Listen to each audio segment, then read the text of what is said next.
Yo, what's up, guys? It's your boy Smilez, and I'm back. So, we are officially on chapter 2 of 12 Ways I Found Peace and Happiness, My Road to Enlightenment. If you missed chapter 1, make sure you go check those out. Chapter 1 was the inside, it was self. So, it's all about you. Only you, did not include anybody else, only you. Chapter 2 is the outside, it's them. It's those people that we deal with every day, those people that we dealt with growing up. So, part 1 of chapter 2 is let go of what you were taught and explore. So, what does that mean? This is way beyond school. This is way beyond those lessons in school. This is stuff that you learned from your parents. This is stuff you learned from teachers, siblings, friends growing up, your religions, and just traditions. So, when we're babies, when we're kids, we don't know rules. We don't know right from wrong. We just do. We get an impulse and we just do it. Kids see shiny things, they just grab them. And a lot of times they put them in their mouth. They just do things. There's a video that went viral of a black kid and a white kid, and they seen each other and they just ran and hugged each other. Didn't think anything about it. Kids do not see color. They do not see race. They just see another person. And a lot of times they want to react with that person. So, we're carefree. We don't think about anything. So as we start to grow older and we start to learn this language, this made up language, for me it's English, we start to get told, hey, you shouldn't do that.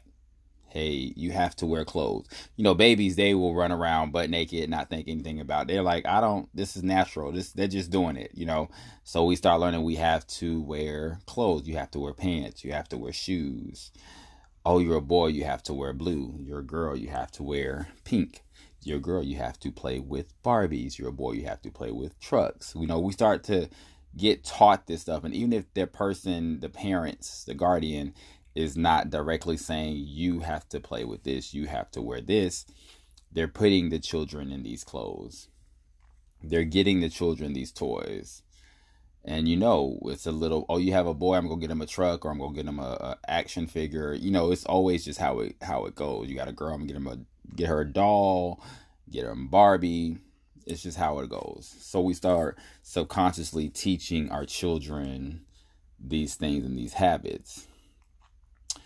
And we start to learn, oh no, you can't run around the store. You can't do that. You have to walk. You can't yell. You can't do this. So we start to build these walls. Anybody ever watch X-Men? And if you're familiar with X-Men, the comic books or the cartoon or even the movies like Dark Phoenix, Professor Xavier basically created a lot of walls and blocked a lot of the Jean Grey's memories and her powers and stuff like that. That's kind of what happens with us. We start to get domesticated. We start to get trained. You're probably thinking, I'm not trained.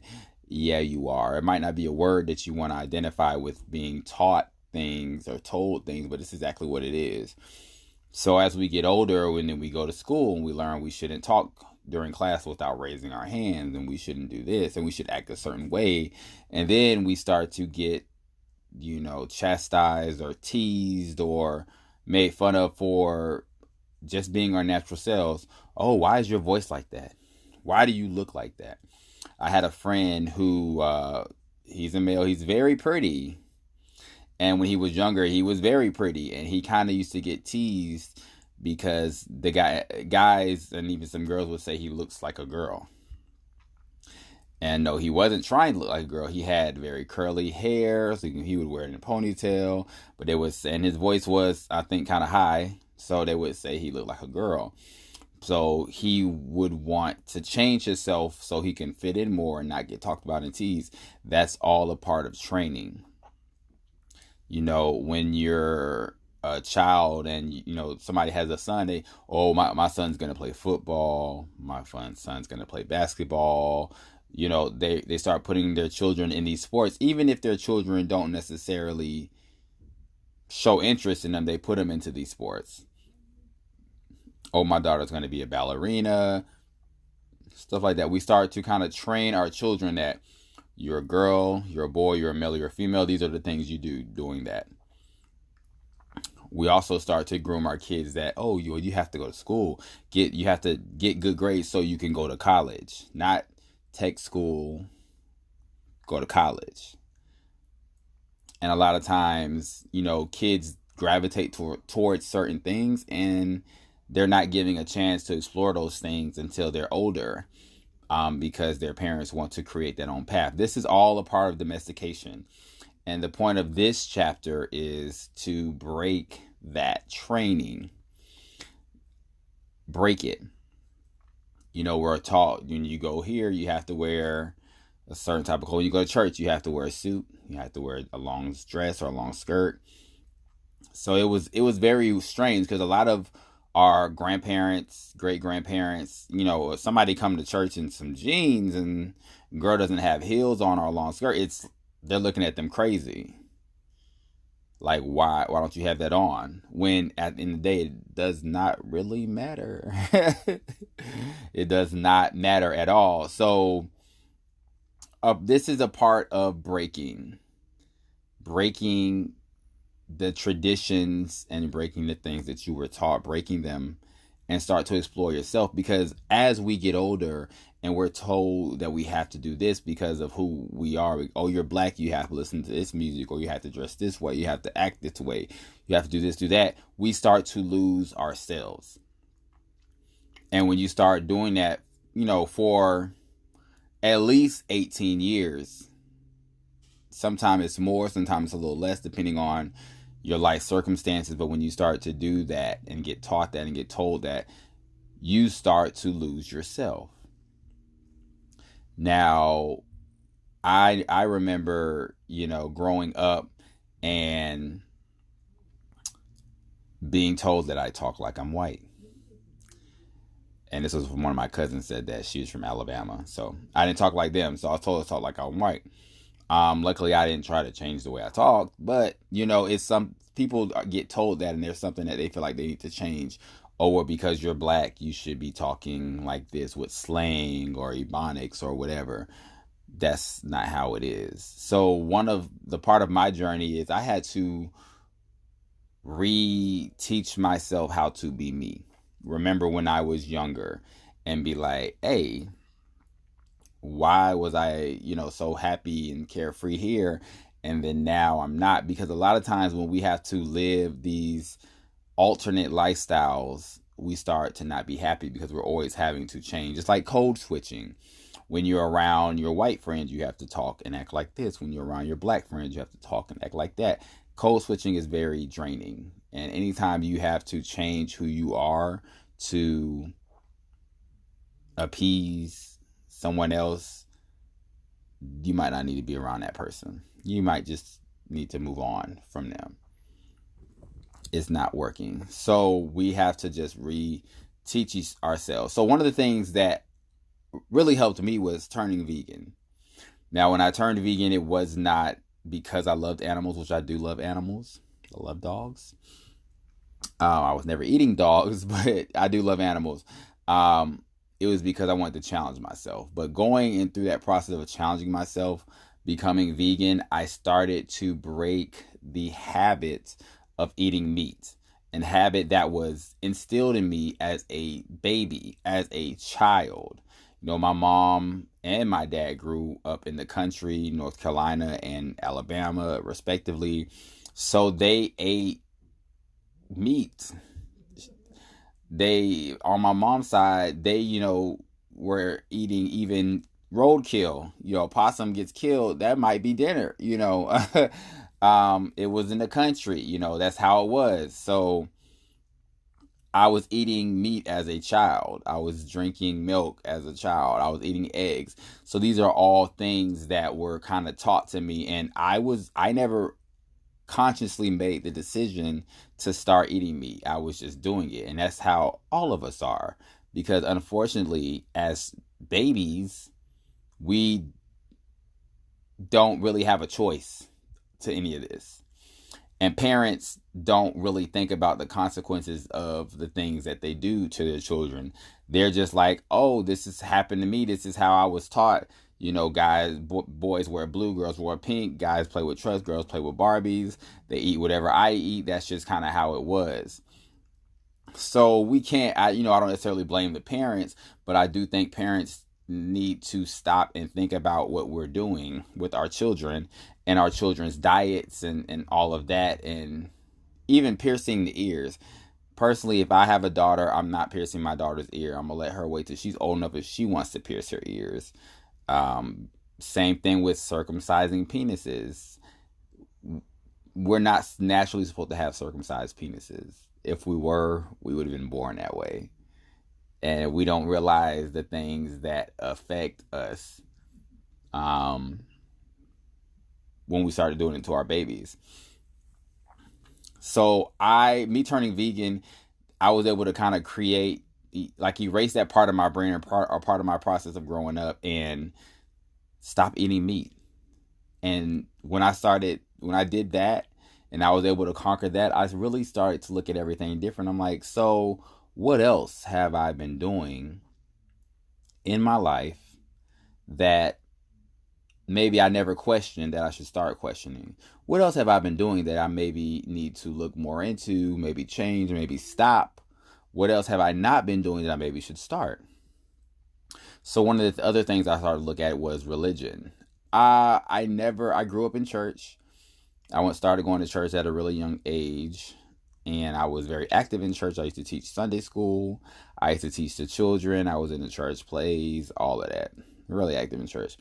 So I, started looking back at stories in the Bible, and stuff didn't really make any sense to me.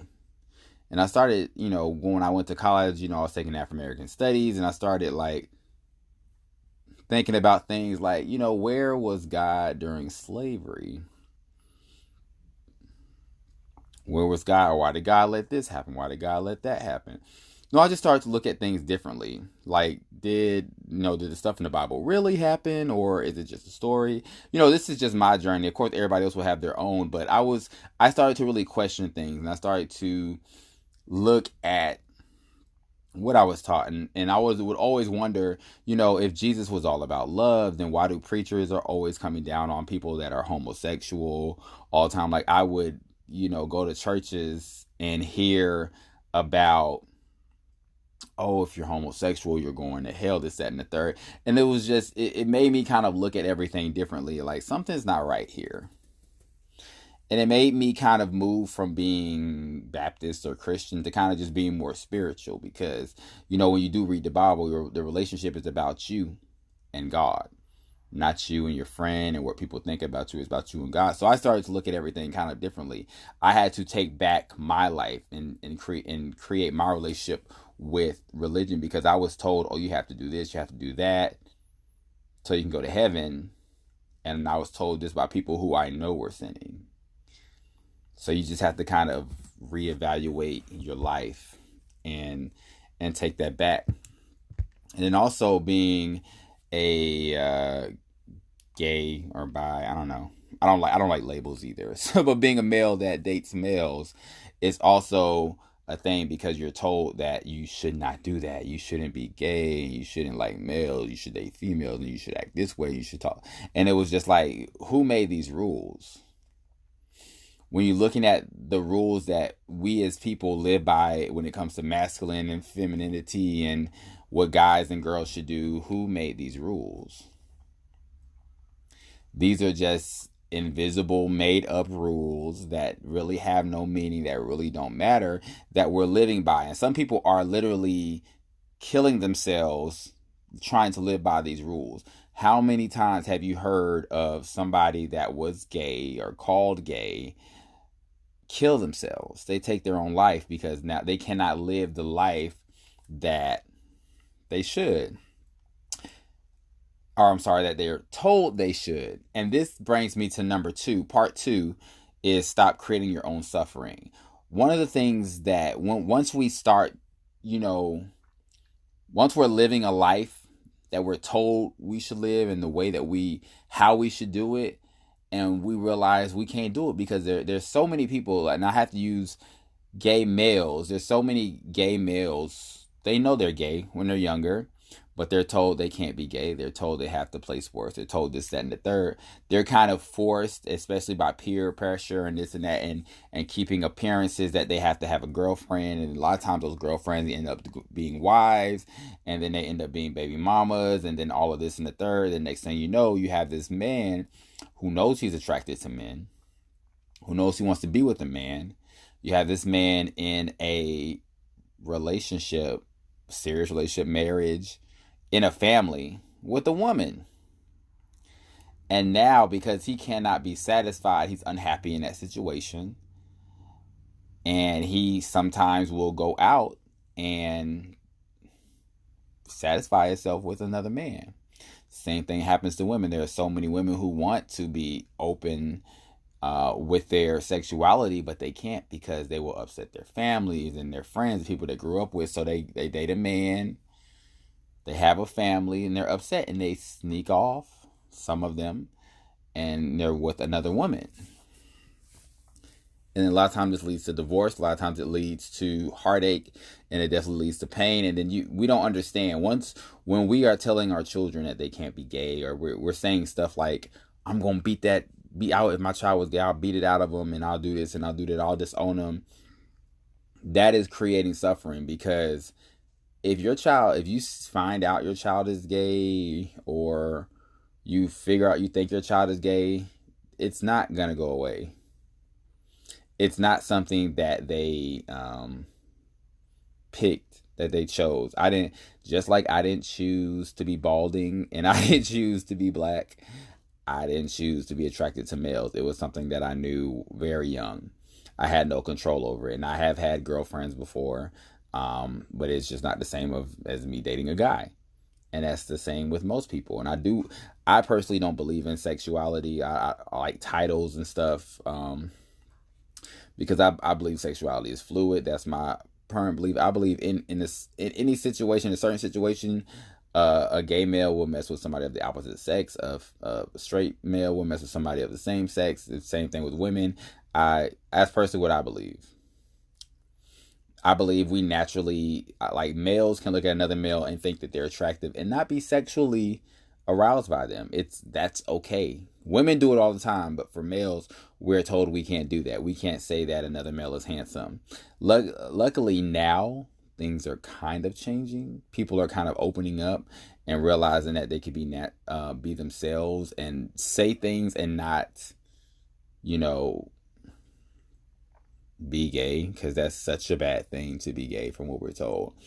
But if you're actually comfortable with who you are, then a man can tell another man he's handsome, he looks good today. You know what I'm saying? It's not always about sex, but for whatever reason, us as human beings, especially in America, we have to make everything sexualized.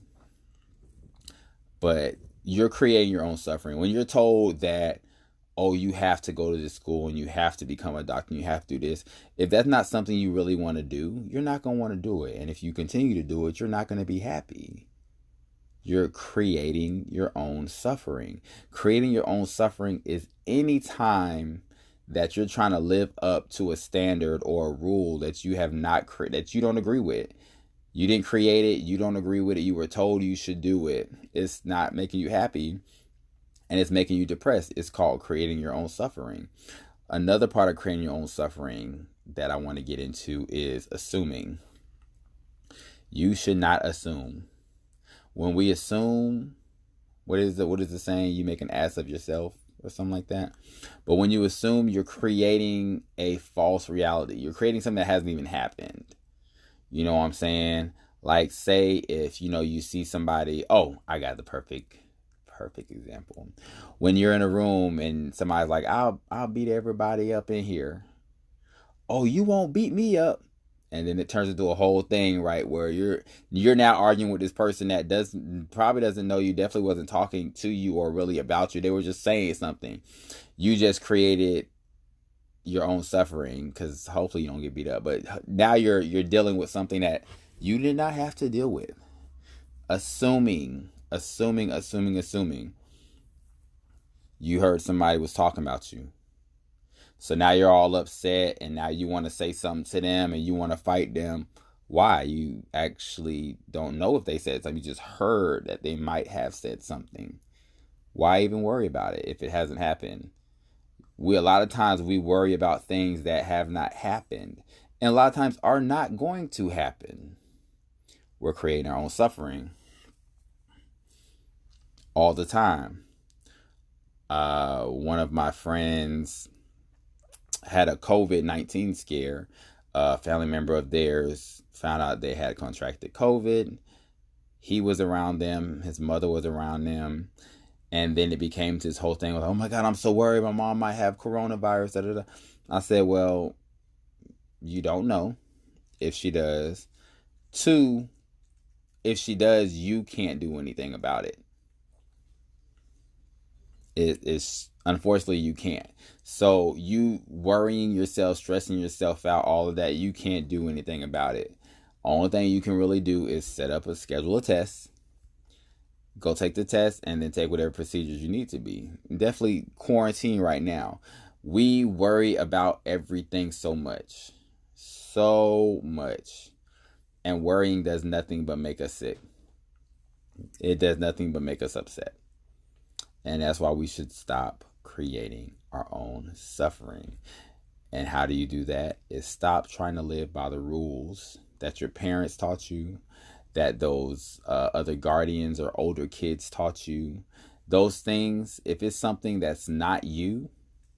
Now, of course, I'm not saying everything. Some things you should definitely still do, should keep. But if it's something where it's like a religion that you feel like you have to do and you can't question it because X, Y, and Z, if it's a career path that you're told you have to do, you have to go finish school for this, and you don't want to, you want to be a singer, but you're told you have to go be a lawyer, that kind of stuff. If you don't want to do it, don't do it. Do what you want to do. Chase your happiness. What does your happiness look like? We're going right back to each other. What does your happiness look like? Because if your happiness is not in those imaginary rules, then you shouldn't do it. If you're a female and you want to wear pants, because you got to think about back in the day, women didn't used to wear pants. They really didn't start wearing pants until like, was it World War I or II, when all the men were gone and the women had to actually work. They started to wear pants and stuff.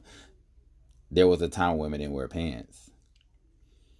So if you want to dress differently than what you were taught, do it. If you want to listen to a different type of music, do it. If you're a flamboyant person, flamboyant male, whatever, female, and you want to be yourself out in public, do it. Don't hide who you are. And if anybody decides they don't want to talk to you, they don't want to be around you because you are being you, then they don't need to be around you. Simple. That's just what it is. And we have to let people go. Because if there are people that are meant to be in your life, then they will be in your life. If they're not, let them go. They'll come back around or they'll think about it. Absolutely. We have to stop creating our suffering. We have to let go of those things.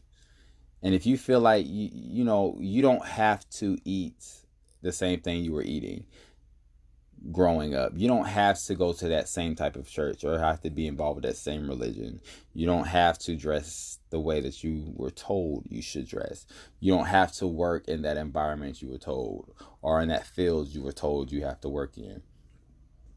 You can be different than your family members. You can be different than the friends and the people that you grew up with. You can be different. You can be a whole different person you're supposed to be. We are born individuals for a reason. We are born with separate consciousness. Even twins, even Siamese twins, are two totally different people. They have their own thoughts. They have their own likes, dislikes. They have everything is internally, like their souls are totally different. So we're individuals for a reason. We're individuals to not be the same, to be our own selves, to find our own path. So if you find yourself going down a path that's not yours, get off of it. Detour and get back on your path. Figure out what your path is. Figure out what your happiness is. What does your happiness look like? Start being selfish. You don't have to go to church with your mom and dad if that's not what you want to do.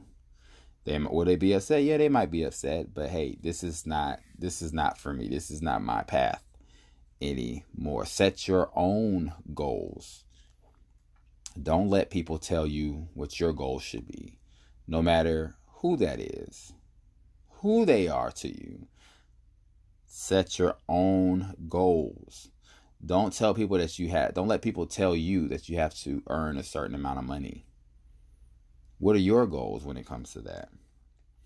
What are your hobbies that you want to do? Is this something that you've always wanted to try, but you never tried it because you were told, oh, you shouldn't do that because of XYZ, or that doesn't look good? No, try it. You might actually like it. It might be something that can get you paid in the future. Use your talents. If you're told, you have a talent and you haven't used it because you were told you shouldn't, use it. Find a way to use your talent. You don't like the way you look? I know when I was going vegan, people tell me, oh, you're getting so skinny. Yeah, I'm getting skinny. I'm going to build my muscle back up. I have my own goals. If you want to try something, you want to change your diet, do it. You don't have to live that life that people told you that you should live. Live your own life. Let go of what you were taught and explore, and stop creating your own suffering. That is part 1 of chapter 2, The Outside Them. Again, let go of what you were taught and explore, and stop creating your own suffering. And that second part is such a huge thing, because when you see people that commit suicide, it's because they've created their own suffering. They're allowing people outside of them to dictate how they live, to control their happiness. When I tell you, once I let go and let people say what they want to say and do what they want to do, and just, that, I realize it's not gonna bother me. You can say how you want, you could be who you want, but you're not gonna bother me. You're not gonna take my happiness. When we stop letting people take our happiness, we have full control. And people that hurt themselves because of who they are, or they're told they have to live a certain way, they don't have control of themselves, and you need to gain control of yourselves. Thank you guys for listening. Make sure you check out my YouTube channel, Eugene Smilez. Eugene Smilez on all of my social media. Stay tuned for the next part. Make sure you check out chapter 1, and I will say see you next time. I guess you'll hear me next time. I'm out.